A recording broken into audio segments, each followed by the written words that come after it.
আমি আমার স্বামীর হত্যার বিচার চাই, যারা মূলত আসামি তাদের যে একজন তো ধরা পড়ছে, এখন কিছু বাইরে আছে। তো আমি চাই দ্রুত তারে আনা তদন্ত আনে আমার হাজবেন্ডকে সঠিক বিচারটা জানি, দ্রুত তাদেরকে শাস্তি দেওয়া হোক। এরকম কঠিন শাস্তি দিচ্ছেন পরবর্তীতে কেউ এরকম কাজ না করতে পারে, যা ওনারা এইভাবে বিরুদ্ধে মানে কি বলবো যে কিভাবে যে ওনারা হত্যা করছে সেটা তো সবাই দেখছে।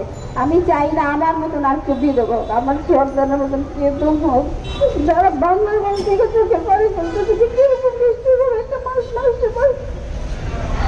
আমি শুধু আমার স্বামী হত্যার বিচার চাই, আমার সন্তানের ভবিষ্যতের জন্য সবাইকে জন্য আমার সংসারের জন্য কিছু করতে চাইছি, আমার কিছু বলতে পারছি না।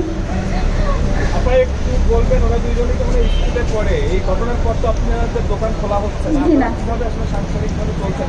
এখন তো অনেক কষ্ট চলেছে, এখন দোকানপাট খোলাও হয়নি, এখন অনেক কষ্টে আছি, ভয় দোকানপাট একটু খুলতেছে না, কি করবো এখন? আমার হাজবেন্ড ছাড়া তার ছেলে দেখান, আমার ছেলে ছোট, কি করবো এখন?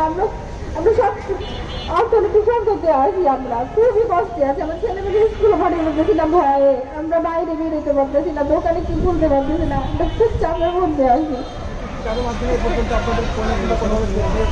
ফোনে ছেলে কি ফোনে বলেনি সেরকম ভাবে, কিন্তু আছে আতঙ্কের মতো যে আমাদেরকে টার্গেটে রাখা হয়েছে।